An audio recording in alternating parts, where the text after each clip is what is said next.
Oke, mari kita langsung saja ya. Menyelami sumber kita hari ini, kita punya transkrip presentasi yang, wah, cukup menggemparkan ini, dari Neuralink. Betul, ini update musim panas 2025 mereka ya. Iya, benar. Isinya tuh penuh banget sama kemajuan teknologi antarmuka otak komputer. Dulu, kayaknya cuma di film fiksi ilmiah ya. Iya, dulu cuma bayangan. Nah, misi kita sekarang nih, membedah inti dari apa sih yang mereka kerjakan. Terus gimana dampaknya buat partisipan awal mereka, yang jelas pemberani ya, dan kemana arah teknologi ini. Ini penting banget buat Anda semua. Betul sekali.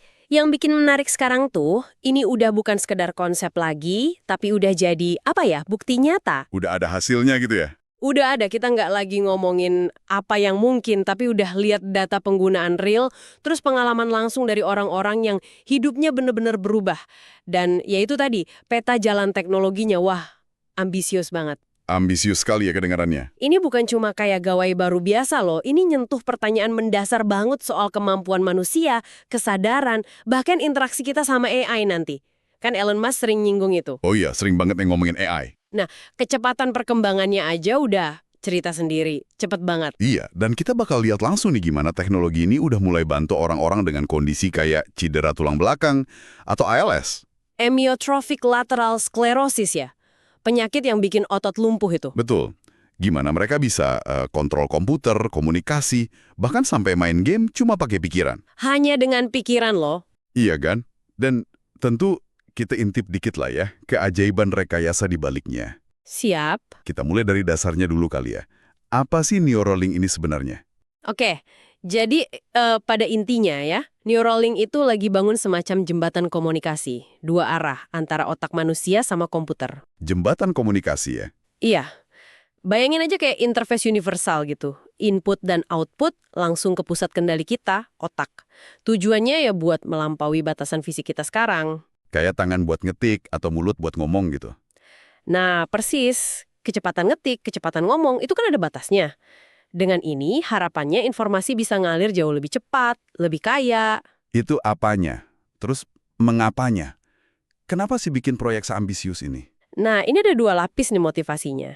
Yang pertama, dan ini fokus utama mereka sekarang, itu tujuan medis. Medis ya? Iya, buat balikin kemampuan orang yang udah kehilangan fungsi motorik atau sensorik.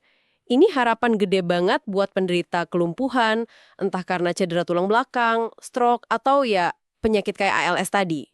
Biar mereka bisa mandiri lagi gitu ya? Tepat. Kemandirian itu penting banget. Sangat mulia sih tujuannya. Terus lapisan kedua tadi? Nah, lapisan kedua ini visi jangka panjangnya. Yang lebih luas yang sering diomongin Elon Musk. Yang futuristik itu ya? Bisa dibilang gitu. Ini termasuk ningkatin bandwidth komunikasi manusia secara drastis. Jadi, ide dan informasi antar manusia bisa ngalir lebih cepat. Gimana tuh maksudnya? Muncul istilah telepati konseptual. Jadi, kayak transfer pikiran kompleks secara langsung. Nggak perlu dibungkus pakai kata-kata yang kadang terbatas kan? Wah, telepati beneran dong. Ya, tapi konseptual ya, bukan baca pikiran acak. Terus, ada juga tujuan yang lebih filosofis lagi. Kayak buat lebih ngerti kesadaran itu apa sih sebenarnya. Dan juga ini yang sering dia ulang, sebagai antisipasi risiko AI super di masa depan. Biar manusia bisa ngimbangin AI gitu. Kurang lebih gitu idenya, biar nggak ketinggalan jauh. Telepati konseptual, itu kayaknya masih jauh banget ya? Iya sih, itu visi yang masih di horizon jauh. Tapi langkah awal yang kita lihat sekarang ini, yang fokus ke medis, itu nyata banget dan udah ada hasilnya. Oke, jadi yang medis ini yang jadi fokus sekarang. Betul. Dan penting juga nih, mereka nekenin banget soal keamanan. Di presentasi itu jelas banget, mereka bilang kerjasama erat sama regulator, kayak FDA di Amerika. Dan kemajuannya bakal bertahap, terukur, nggak ujuk-ujuk gitu. Oke, masuk akal. Nah, ini dia nih bagian yang paling ditunggu-tunggu pasti. Kemajuan terkini sama pengalaman para partisipan. Ini bukan teori lagi kan? Udah uji klinis ke manusia. Betul, udah jalan. Pas presentasi musim palas 2025 itu, udah ada 7 orang partisipan yang dapat implan Neuralink. 7 orang, ya? Kondisinya apa aja? 4 orang itu cedera tulang belakang, jadi lumpuh 4 anggota gerak, quadriplegia, 3 lagi itu penderita ALS. Dan ini nggak cuma di satu negara kan? Enggak, mereka udah dapat lampu hijau juga buat mulai uji klinis di Kanada, Inggris, sama Uni Emirat Arab. Ini nunjukin percepatan dan penerimaan yang lumayan signifikan loh. Wow. Dan 7 orang ini kan bukan cuma jadi subjek penelitian pasif aja kan? Mereka beneran pakai ini sehari-hari. Nah, itu dia poin pentingnya. Beneran dipakai. Data penggunaannya itu, jujur, bikin kaget juga. Rata-rata ya, partisipan ini pakai BCI-nya Neuralink sekitar 50 jam seminggu. 50 jam? Itu banyak loh. Kayak kerja full time pakai otak. Iya kan? Dan ini di rumah mereka sendiri, bukan di lab steril. Bahkan ada satu orang yang puncaknya pakai lebih dari 100 jam seminggu. 100 jam? Gila. Angka ini ngomong banyak sih. Ini bukan cuma coba-coba iseng, tapi udah jadi alat bantu penting, udah nyatu sama rutinitas mereka. Nilai nyatanya kelihatan banget, kemandirian yang didapat itu loh. Ada cerita-cerita menarik nih dari mereka. Kayak si Nolan, partisipan pertama, P1. Dia langsung mecahin rekor dunia kecepatan kontrol BCI pas hari pertama pakai. Hari pertama langsung rekor ya? Iya, dia cerita pakai itu buat kerja, terus belajar bahasa Prancis, Jepang, ngerjain soal matematika, bahkan pas lagi di pesawat. Hal-hal yang dulu nggak mungkin sama sekali buat dia. Dan rekor itu kan bukan cuma angka ya. Kecepatan kontrol itu diukurnya pakai BPS, beats per second. Oh iya, BPS, itu artinya apa? Itu ukuran seberapa cepat dan akurat orang bisa ngirim instruksi dari otak ke komputer. Makin tinggi BPS-nya, ya makin mulus, makin responsif kontrolnya. Jadi si Nolan ini dari awal udah bisa gerakin kursor lancar banget. Keren. Terus ada Alex, P2. Ini lebih gamer lagi nih ceritanya. Iya, yang ini seru. Dia demo main game first-person shooter populer, Call of Duty, cuma pakai pikiran. Nah, yang luar biasa itu, Apa tuh? dia kontrol 2 joystick virtual sekaligus. Satu buat gerak, satu lagi buat nembak sama bidik. Cuma pakai pikiran. 2 bersamaan. Itu kan kompleks banget. Banget. Butuh pemrosesan sinyal otak yang rumit. Ini nunjukin algoritma decoder mereka udah lumayan mateng lah. Gila sih, main code pakai pikiran. Nggak cuma itu. Si Alex ini juga bisa gambar sama nulis lagi pakai lengan robotik. Dikontrol langsung sama otaknya. Lengan robotik juga. Iya. Bahkan ada demo dia main batu gunting kertas. Jadi niat gerakan tangannya itu langsung jadi gambar tangan di layar. Real time. Potensi kontrol motorik halusnya kelihatan di situ. Terus ada kisah yang menyentuh banget dari Brad P3. Dia nyebut dirinya ALS Cyborg. Oh iya, Brad. Kasusnya kan ALS, jadi udah nggak bisa bicara ya, nonverbal. Betul. Dulu dia pakai eye tracking buat komunikasi, tapi alat itu kan ada batasannya ya. Kayak susah dipakai di luar ruangan gitu. Iya, kena cahaya matahari biasanya jadi nggak akurat atau nggak bisa sama sekali. Nah, pakai Neuralink, si Brad ini cerita, dia bisa keluar rumah lagi. Bisa ke taman sama anak-anaknya, sambil tetap bisa komunikasi, tetap bisa kontrol komputernya. Itu dia, ini contoh nyata kalau teknologi ini bukan cuma fitur canggih doang, tapi alat pemulih kemandirian yang fundamental. Bisa ngomong kapan aja, di mana aja, itu perubahan hidup banget buat dia. Nggak kebayang sih rasanya. Terus partisipan lain kayak RJ, P5 itu juga nunjukin main game dengan BPS tinggi. Kalau Mike, P4, dia cerita momen yang mungkin sederhana ya, tapi buat dia berarti banget. Apa tuh? Bisa nyalain TV sendiri. Pertama kali setelah 2,5 tahun lumpuh total. Wah, hal kecil yang jadi besar ya buat mereka. Iya, selain aktivitas sendiri-sendiri gitu, mereka juga demo interaksi sosial loh. Oh iya, kayak gimana? Ada demo 5 pengguna Neuralink main game balap Mario Kart bareng, online. 5 orang main bareng pakai pikiran, seru banget itu pasti. Terus ada juga yang pakai BCI buat desain objek 3D di software kayak Fusion 360. Ada yang kontrol truk mainan RC. Bahkan ada yang nulis kode pemrograman. Fleksibel banget platformnya. Macem-macem ya aplikasinya.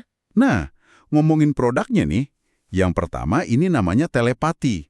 Dari namanya, kesannya kayak baca pikiran ya. Tapi fokusnya lebih ke output dari otak kan? Tepat sekali. Telepati ini intinya nerjemahin niat motorik. Jadi pikiran buat gerakin sesuatu itu dijadiin aksi di dunia digital atau fisik. Bukan baca pikiran random gitu ya? Bukan. Ini spesifik ke niat gerak. Teknologinya pakai sekitar 1000 elektroda super tipis itu. Ditanam di area spesifik di korteks motorik, namanya hand knob area. Hand knob area. Kenapa di situ? Karena area itu padat banget sama neuron yang ngontrol gerakan tangan dan jari yang presisi. Makanya jadi target awal yang logis buat dapetin kontrol kursor atau perangkat yang halus. Oke. Jadi Kemampuan konkretnya apa aja nih si telepati ini yang udah didemoin? Oke, berdasarkan presentasi mereka ya. Pertama, jelas, kontrol kursor komputer atau ponsel. Katanya sih kecepatannya ngalahin rekor BCI sebelumnya, bahkan dari hari pertama pakai. Wow, cepet ya adaptasinya. Kedua, main game kompleks, yang butuh kontrol multidimensi, input tombol barengan, kayak demo Call of Duty tadi. Oke, Ketiga, kontrol perangkat eksternal. Contohnya ya lengan robotik tadi. Tapi mereka juga nyebut potensi integrasi sama robot Optimus Tesla nanti. wah, kebayang tuh. Kontrol robot pakai pikiran. Keempat, input text. Ini ada beberapa cara. Ngetik di keyboard virtual, pakai dikte, jadi pikiran diterjemahin jadi suara sintesis, atau pakai metode swipe kayak di HP.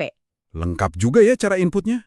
Seperti kata salah satu anggota tim BCI mereka, Sahedes, ini memungkinkan Anda mengontrol perangkat hanya dengan berpikir. Simple definisinya, tapi dampaknya bisa luar biasa.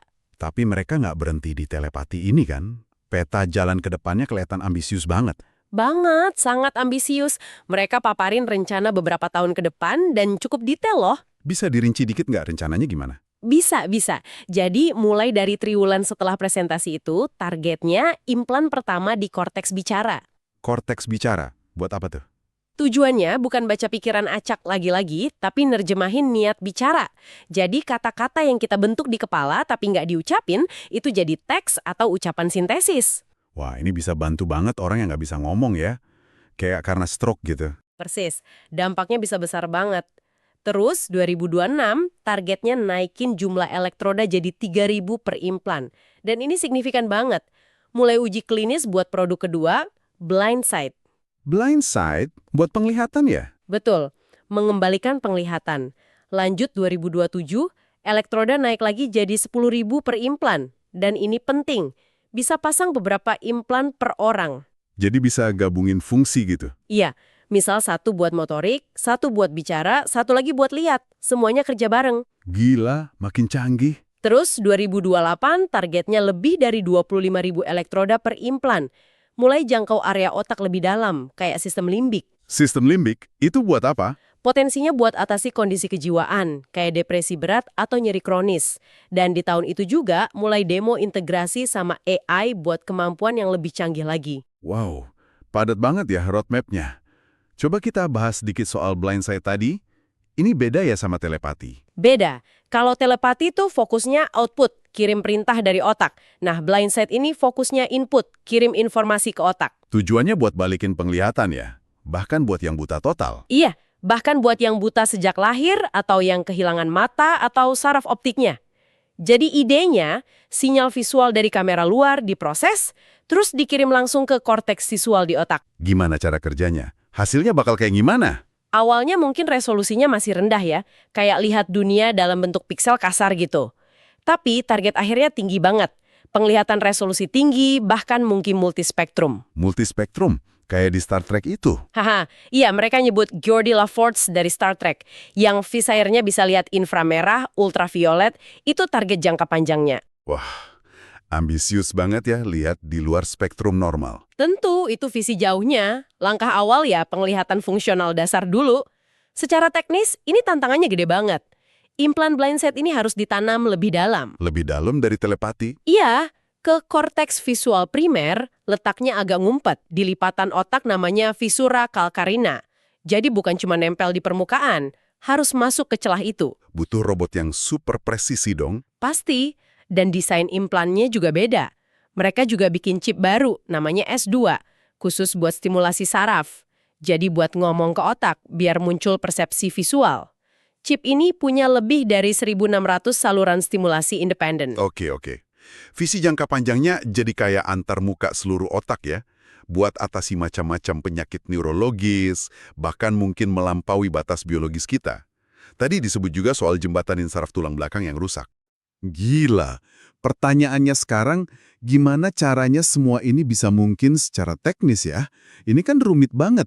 Kayak bangun pesawat ulang-alik di dalam kepala gitu. Analogi yang pas, kompleksitasnya memang luar biasa.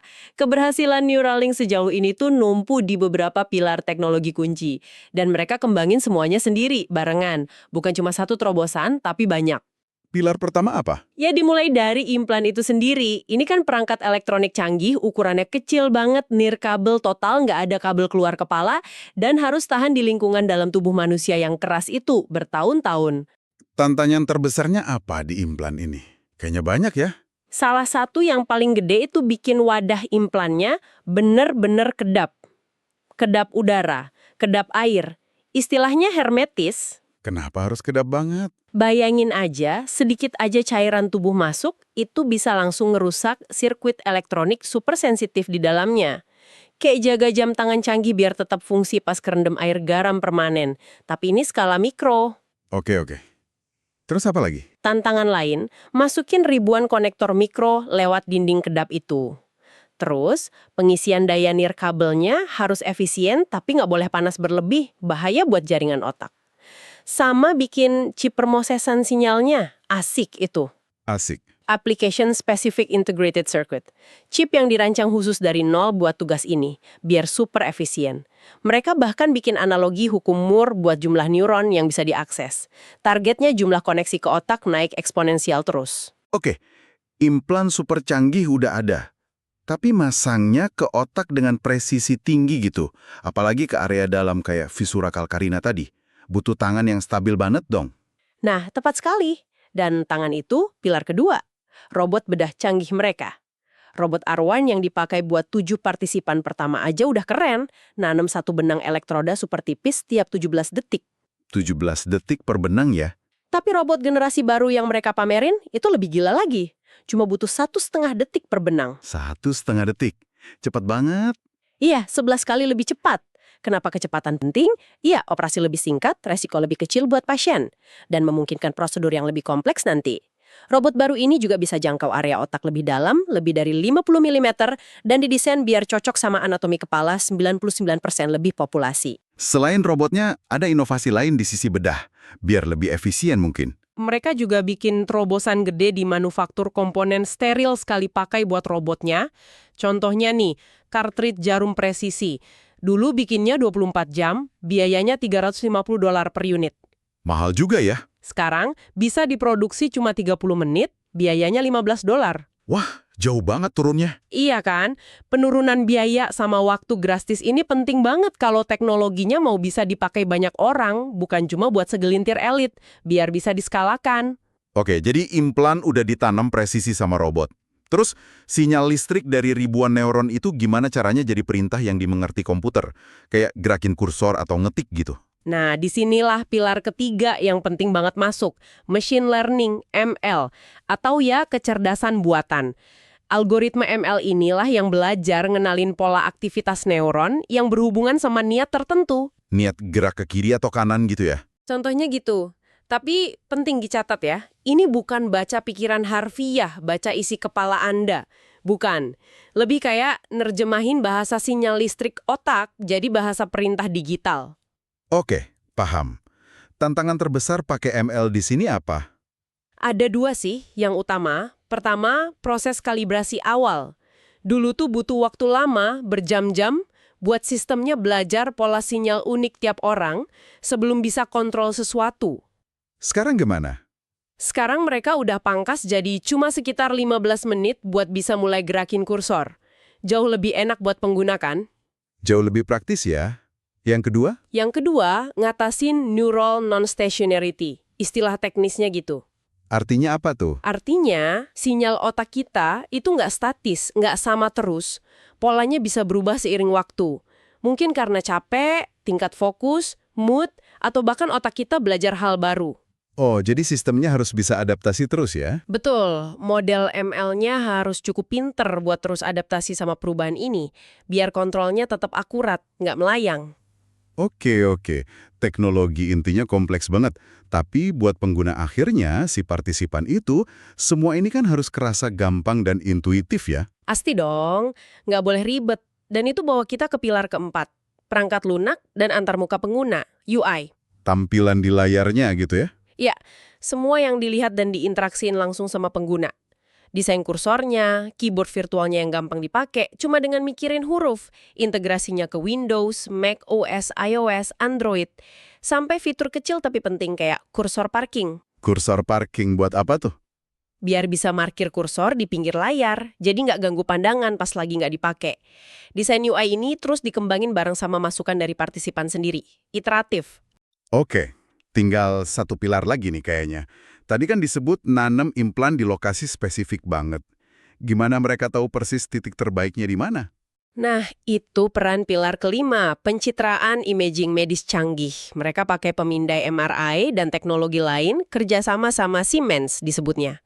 Buat apa MRI-nya? Buat bikin peta 3D otak tiap pasien, super detil petanya. Nggak cuma nunjukin struktur otak, tapi juga lokasi pembuluh darah yang harus dihindari. Bahkan bisa lihat area mana yang aktif pas pasien ngebayangin gerakan tertentu, itu namanya fMRI. Jadi perencanaan operasinya bisa presisi banget ya? Presisi submilimeter. Data ini dipakai buat ngerencanain jalur nanam tiap benang elektroda. Tujuan akhirnya, proses perencanaan bedah ini bisa otomatis total. Cukup satu klik berdasarkan data pasien. Luar biasa kompleksnya ya di tiap pilar. Ada satu catatan menarik nih dari presentasi itu. Katanya tujuan utamanya bukan cari dana baru. Betul, mereka bilang udah didanai dengan sangat baik. Udah cukup lah dananya dari investor-investor top. Terus kenapa mereka bagi-bagi info sedetail ini? Tujuan utamanya justru buat rekrut talenta, orang-orang paling pintar di dunia. Insinyur hardware, software, ilmuwan saraf, ahli robotik, bedah saraf, pakar ML, macam-macam. Jadi ini semacam panggilan ya? Yah, mereka ngaku secara terbuka, masih banyak masalah super sulit yang belum kepecahin. Butuh lebih banyak otak cemerlang buat wujudin visi ambisius ini. Oke. Jadi setelah dengar semua ini nih, apa artinya buat Anda yang lagi dengerin? Kita barusan kayak ngintip sekilas ya, sebuah teknologi yang potensinya luar biasa. Bisa definisiin ulang arti mampu buat jutaan orang yang hidupnya dengan kelumpuhan atau keterbatasan sensorik. Betul. Dan mungkin aja, di masa depan yang nggak terlalu jauh, ini bisa ubah cara kita semua interaksi sama teknologi, sama informasi, bahkan mungkin sama sesama manusia. Implikasinya memang berlapis-lapis ya. Di satu sisi ada harapan baru yang konkret banget, emosional banget buat penderita kelumpuhan, kebutaan, gangguan bicara. Harapan nyata ya. Di sisi lain, ini kayak buka kotak Pandora juga. Isinya pertanyaan filosofis, etis, yang dalam banget. Tentang batas peningkatan kemampuan manusia, enhancement. Tentang garis antara manusia sama mesin. Privasi pikiran gimana? Terus kita sebagai masyarakat gimana ngatur teknologi sekuat ini? Banyak pertanyaan ya jadinya. Banyak banget. Tantangan teknisnya masih gede, tapi ya potensi dampaknya juga sama besarnya. Nah, sebagai penutup nih, satu pemikiran terakhir buat Anda bawa pulang, buat direnungkan. Elon Musk itu sering pakai analogi koneksi internet. Modem dial-up 56K dibandingin sama broadband modern. Oh iya, analogi bandwidth otak itu ya? Betul. Cara kita akses info digital atau ekspresi pikiran kompleks lewat jari di keyboard atau getaran pita suara pas ngomong sekarang ini, itu mungkin kayak koneksi 56K. Lambat, terbatas. Terbatas banget ya kalau dipikir-pikir. Nah, bayangin kalau suatu hari nanti kita semua punya koneksi broadband langsung dari dan ke pikiran kita. Apa hal pertama yang bakal Anda lakukan dengan bandwidth mental sebesar itu? Pertanyaan menarik itu. Dengan pertanyaan itu, berakhir sudah pembahasan mendalam kita kali ini tentang pembaruan terkini dari Neuralink. Semoga ini ngasih Anda banyak wawasan baru ya, dan bahan pemikiran buat dijelajahi lebih lanjut.